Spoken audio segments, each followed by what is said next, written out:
Hi again, everyone. Thank you for joining us for another episode of the Liverpool Connection podcast. This is Pub Chat. John and I are here post Thanksgiving drinking a Kentucky bourbon barrel ale. Weather got a little chilly. Thought maybe some little bourbon to it. Yeah. No, it tastes pretty good. This is one of my favorite types of beer anyway. Um, which all types of beer are my favorite, if you guys have not Yet to noticed. meet one. But anyway, hey, John, so we're here. You know, we're going into the weekend against Man City, the second leg of this week that was, billed as, a really defining week for us.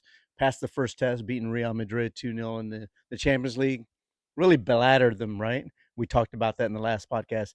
But since we did the podcast right after the game, we didn't really know the actual cost of winning that game. And that was the injuries to Kanate and Bradley. Yeah. Um, Looks like I guess both are going to be out for a few weeks, maybe. I don't know how sure we are about that, but it certainly seems that way. Ibu on his Instagram seems to be.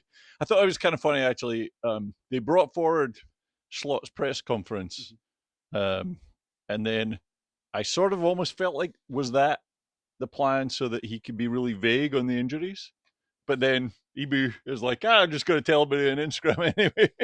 But anyhow, I mean, we've got good couple of centre backs as cover. It seems like Slot also said Trent was ready to start. I'm guessing he might not have sounded quite so confident if he didn't think that Bradley was going to be out anyway. But we'll see. I mean, he wasn't out that long, Trent. It was but just under 3 weeks, I think I heard. Um, so he's whether he can do 90 comfortably, I don't know. We've his backup would be probably Gomez, but now we might need Gomez in another position. So yeah, I feel like Gomez might end up doing a number of jobs over the next couple of weeks. You know, when Gomez came in at the end of the game, he came in as the right back for Bradley, right? So I was thinking that I was leaning that he was going to start the Man City game anyway, just because Trent's come back. I know he was on the team sheet, but that'd be a difficult game to come right back Sure. into. But now Slot may be forced to play Trent, and as we go into the game, City's in third. Brighton, the Brighton game just finished, so now they are in second by alphabet. Yes. So, you look at the standings. We have 11 goal differential, like over City. They're 8 points behind us.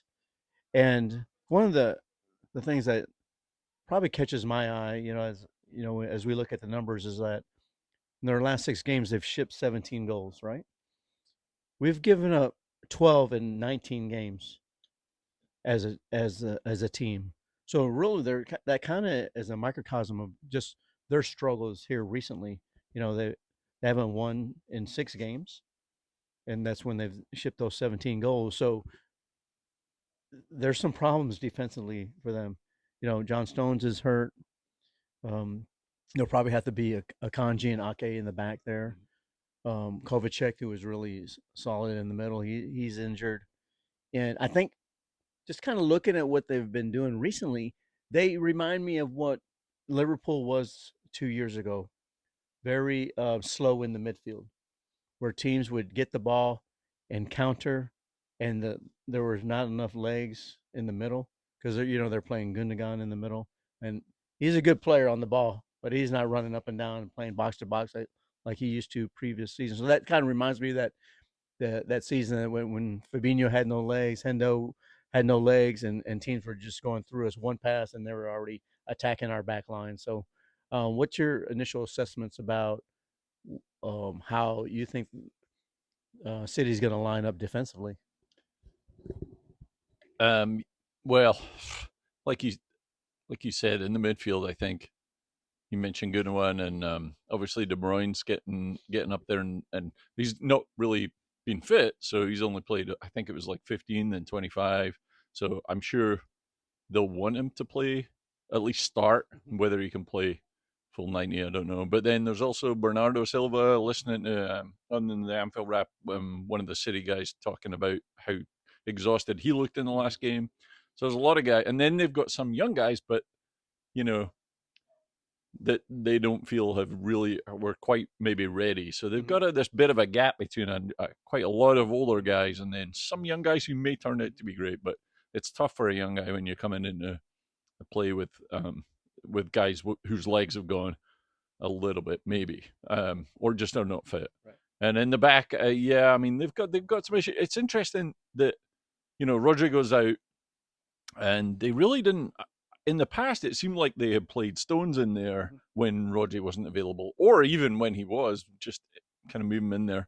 I'm not really sure why they haven't done that so much, but like you said, if he's out too, and then Kovacic has been the one that they have tried to replace Rodri a little bit with, and he's injured. So yeah, for all the whining about Arsenal injuries, I feel like City's actually had more than any of the three teams.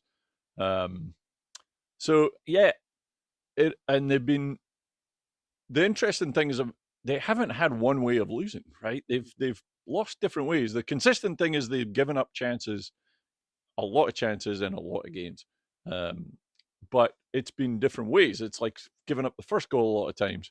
But then there was the Feyenoord game, and they played great for 75 minutes apparently, and then Well, they're the Premier League CC United because our Sunday League team, we've we we've find new ways we every time. fabricated new ways to give up goals every single game.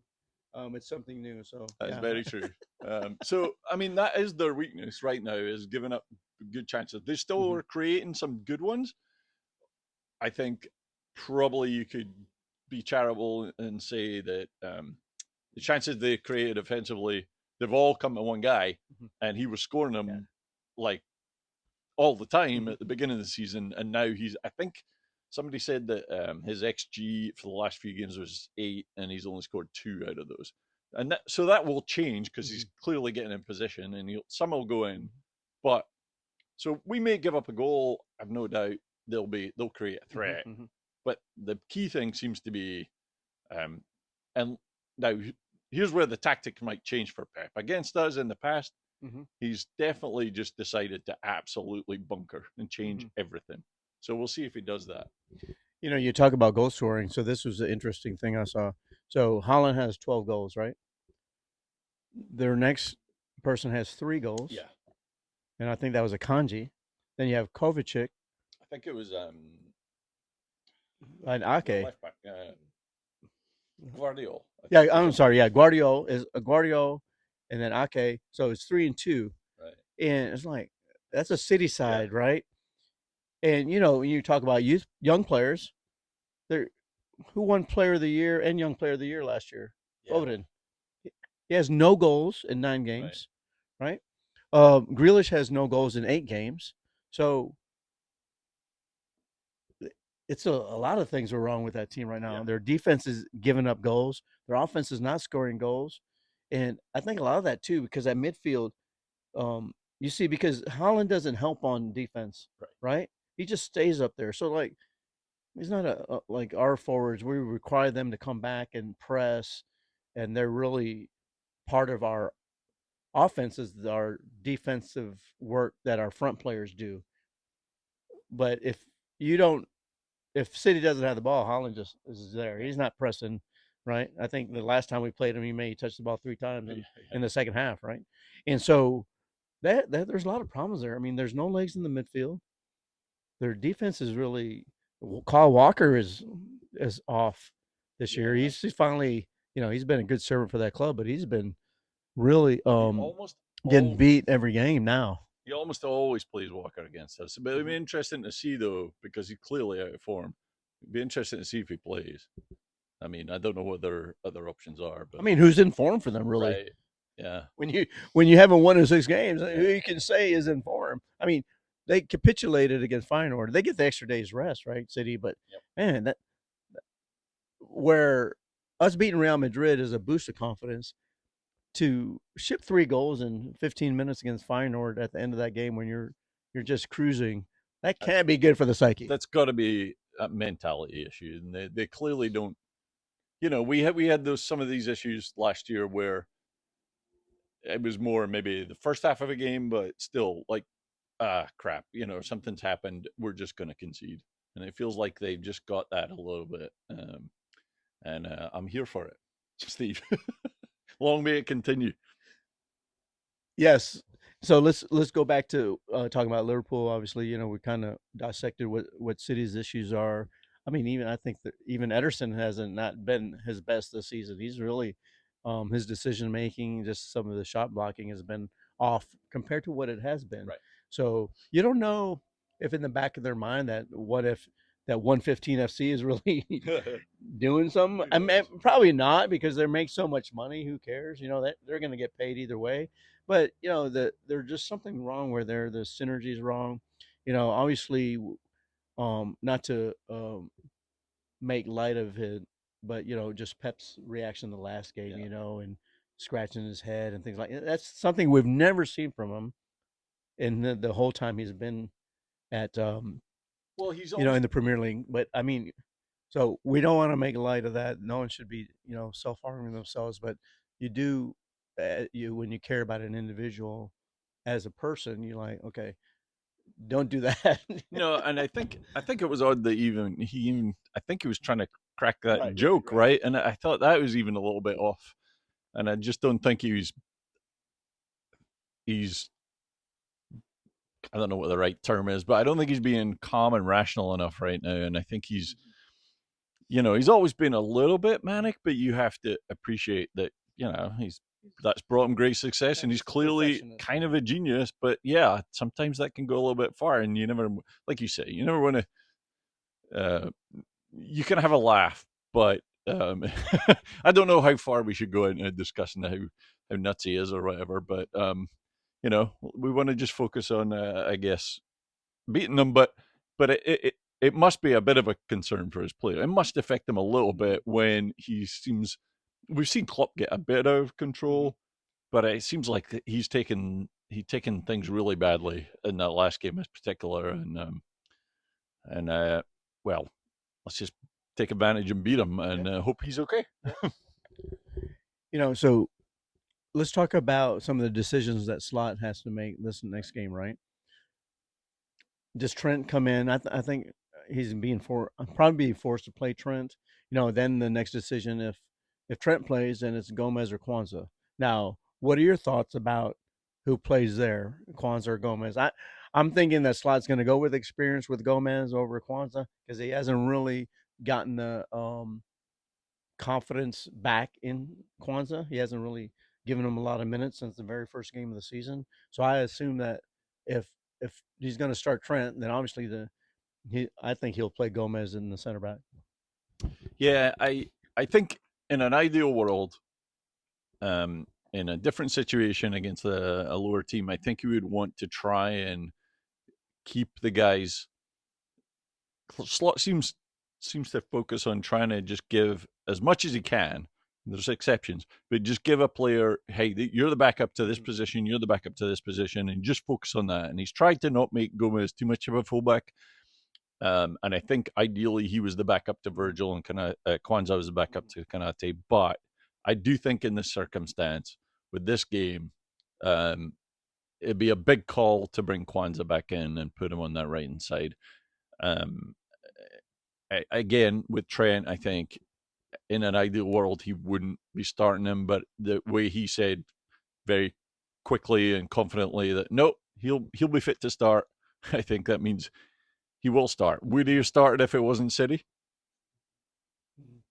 Well, maybe. I mean, given that Bradley's out, maybe you just have to. Yeah. Um, and I think in an ideal world, you wouldn't be playing just to move on to the left. You would have definitely played Simicast Mm-hmm. in one of the games of the three. Right. Probably, I think he would have been fine playing him. He's shown confidence. He played him against Madrid. Um, but I think Robbo's going to have to go again, and we'll see what happens during the game. I could see people, like I say, moving around a bit, whether Gomez starts at centre back. And depending on what happens in the game, maybe he can bring Trent off and move Gomez over there and bring Kwanzaa in. Mm-hmm. It just depends, or could he maybe even move him left back to give so that Robbo doesn't have to play the full 90. Something we'll have to figure out, but it'll depend, I think, a lot on how the game goes.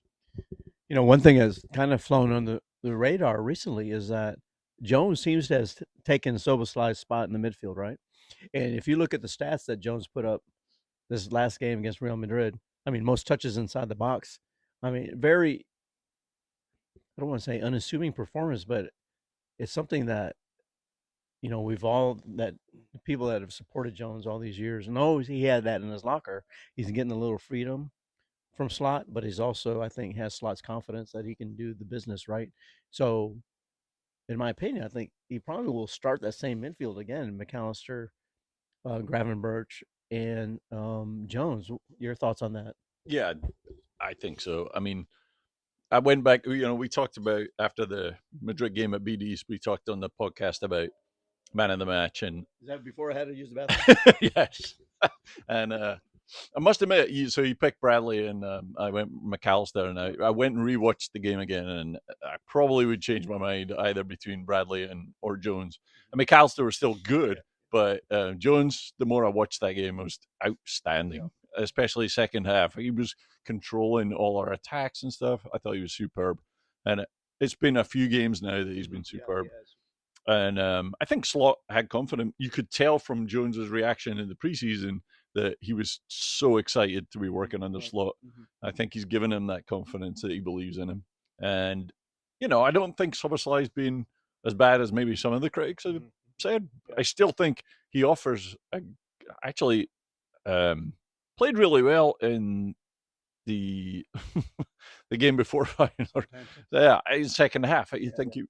Anyway, um, Well, he uh, came out against Madrid and he kept the press on yeah. too, right? So So there's a role for yeah, all four of them, and even Endo comes in and closes out the game. And unfortunately, or fortunately for us, is that's Endo's responsibility right right, now. right. He's the Lucas, right, Yeah, of this team, that he's gonna close shop or to the James Milner coming in at the end and solidifying the midfield when we have the lead and giving up the free kick in dangerous right, positions, right. just like Yeah, like it's just Milner and Lucas all Lucas over did, again. right? Yeah, But so, but but Endo did go down the line one time. He like skinned a couple of people and crossed it over. But yeah, yeah, the, so I think that midfield, you're gonna see our energy and pace in the midfield versus theirs, and I think it's going to be a stark difference.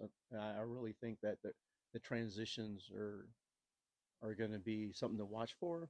You know, Pep doesn't usually bunker in, but he does play differently when he yeah, plays against Liverpool at Anfield, which is surprising because they've always usually have had the better team yep, on paper, right? Or they're in the lead, but he changes his tactics. At least he did against Klopp yeah. That's true. at Anfield. That's true. What he'll, Be interesting to see this time if he. but Yeah, he's never. I don't think he's never come to Anfield on such a poor form right. like he's doing this year, right? So we'll have to see. Now, we go up top. Obviously Salah is going to start. Now you know, you have Gakpo, Nunez, Diaz. Nunez, that last game, we watching some of the highlights and he he played really well. I mean, he didn't get his goal, but he created chances, especially that first half. At one time he took that ball all the way from our back all the way to the front and made a Ederson had to make a great save on that shot that culminated from him bringing it out of the back, and just he showed the pace and power of his dribbling skills. But you know, you have Gapco. Gapco is so good off the bench, man. Yeah, He just brings a different type of player than Nunez, and I'm all for it. Nunez, you run against their center backs who don't want to chase you, and then Gapco comes in and going at tired defenders, and he a little bit more subtlety to his game, hmm a little nous on where he needs to go, especially when he's coming in on that left. And Diaz obviously is going to just take people on and be his regular self. But we I wonder if this would be a game. Hopefully, we see Elliott come into a game pretty that would be soon. yeah, yeah.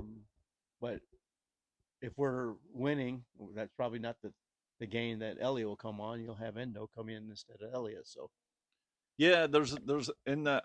I mean, I would include in the attacking option, right? And you mentioned it like that for the midfield was.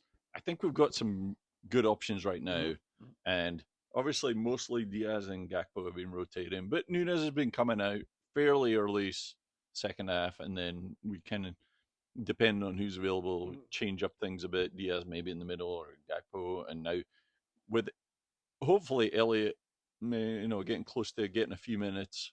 Mhm. We also talked about Soboslai, so there's good options depending on the game state. We could see both Soboslai and Elliot. Mhm. At the start of the season, it seemed like it was going to be Soboslai, and then Elliot was the Mhm. backup to that for Right, this right. forward midfield position, Kind of a 10, right? They play kind right? of a 10. But with how well the three midfielders played in the last game, Mhm. you could see it being more Jones to start there, but you could still see Soboslai coming in, and maybe he comes in a little deeper, and Elliot comes in and plays higher. It'll just depend on the game. Probably more likely is when we're really going to see guys like Elliot come in as the Mhm. games after immediately after this. So Newcastle and Everton, I would think.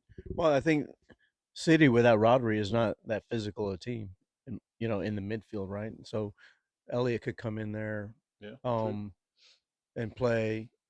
Even but like you said, even Bernardo Silva, he hasn't done anything really on the score sheet this year for them.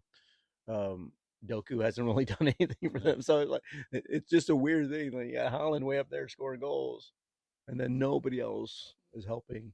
Um, the Obviously Keller Herby in the pipes again. I think Allison's close to coming back, but Slot's not going to put him No. out there until he's 100%. Yeah. He's sure that he's going to play. I know that some people are intimating like, yeah, Allison's fit and put him back in. There's no chance, dude, on that. No, no. I mean, especially with his history of injuries and stuff, there's it just doesn't make any sense to rush him back. Mhm. Keller has been outstanding, Right. since he's come in this season, and just it would be it would be almost disrespectful to Keller. Mhm. I know Yeah, yeah, he's been pretty clear slot that eventually, yeah. yes, Allison's the number one, and he should be, but if he's not 100% ready and fit, then no, you don't bring him in.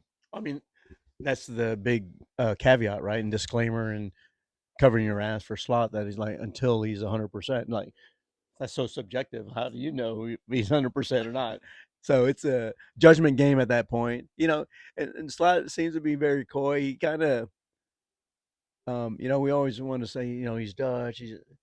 But he's kind of been a master at these press conferences Yeah, and just what he's been saying, and it's interesting, right? It's a different. There's less emotion than Klopp had in these press conferences, but the message is still the same, right? The fundamental message is still the same to everyone. Like we're going to play this way. One of the things that I saw that was interesting again, against Southampton, I think I mentioned to you, like they went 12 minutes without touching the ball in our half, right? Which is ludicrous at the Premier League level yeah, that you can't get.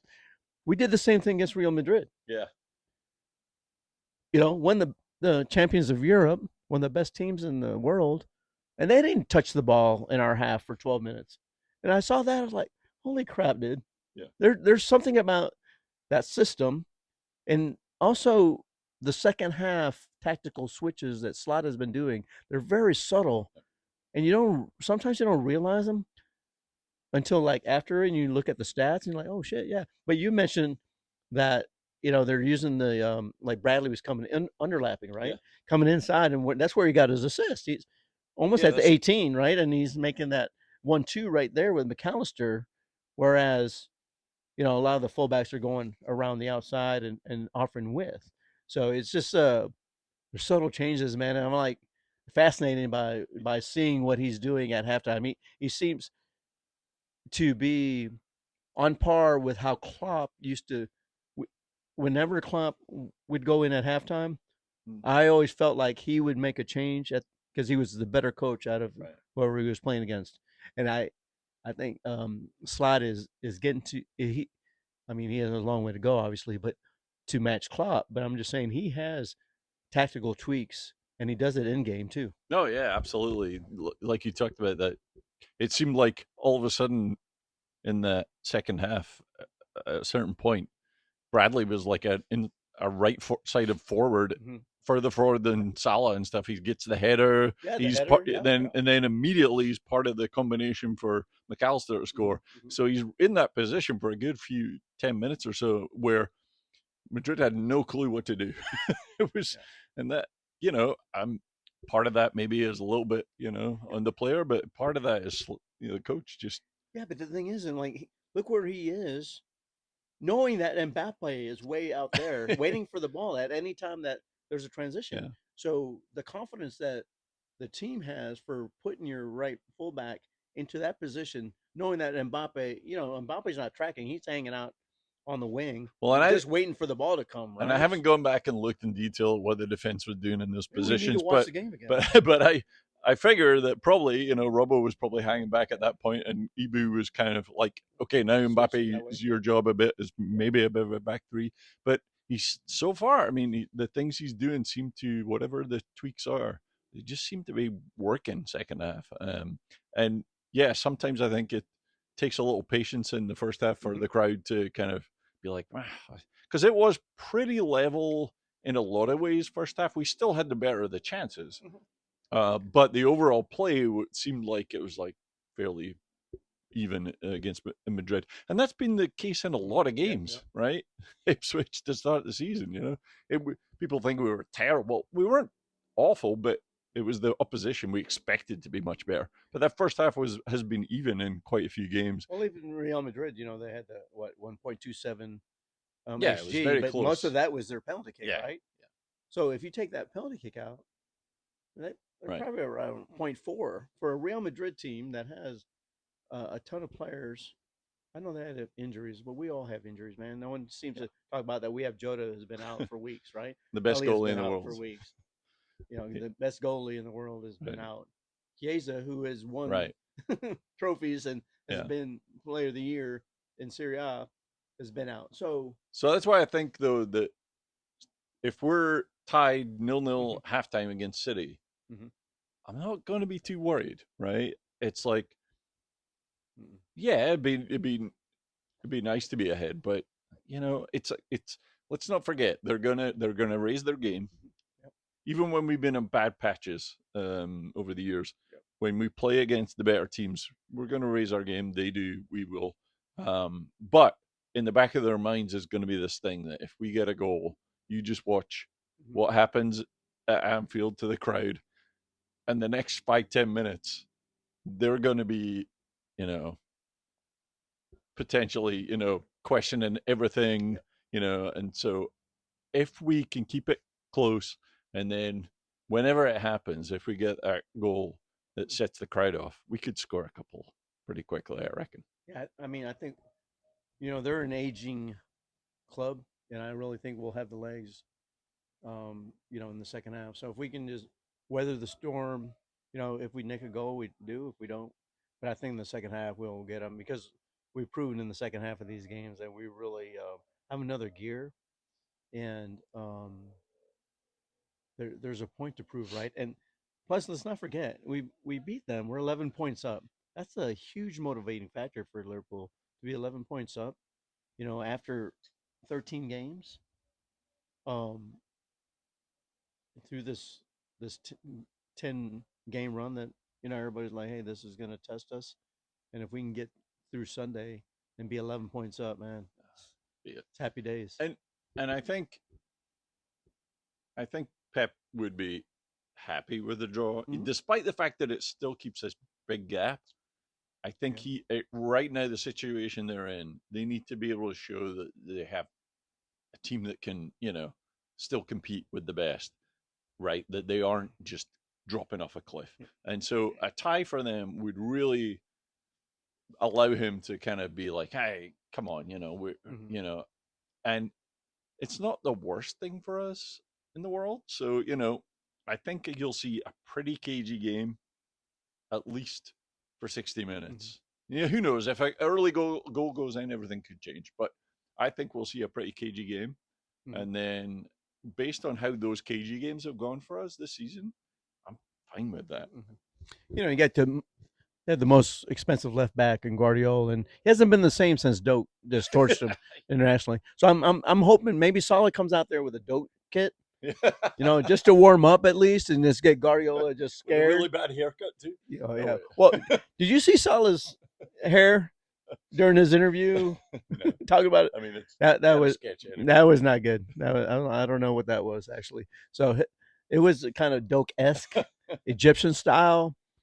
It was kind of like had a weird line. Yeah, I know it's all a fabricated hairline at this Right. point, but I was just like, okay. But anyway, yeah. So Guardiola, he hasn't been on No. form as a defender, so I'm looking forward to seeing Salah going up against him and really attacking him.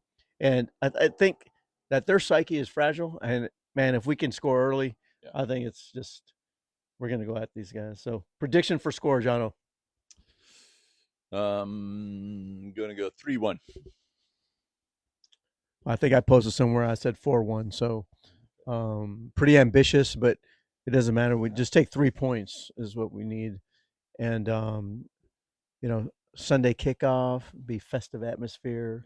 I know at the pub it will be packed, so I know it'll be a great atmosphere there at Anfield. We have some people from Austin are going to be at the game, so we're looking for you guys on the telly, and so looking forward to watching the match, Jono, and then doing a Massive. post game. Yeah.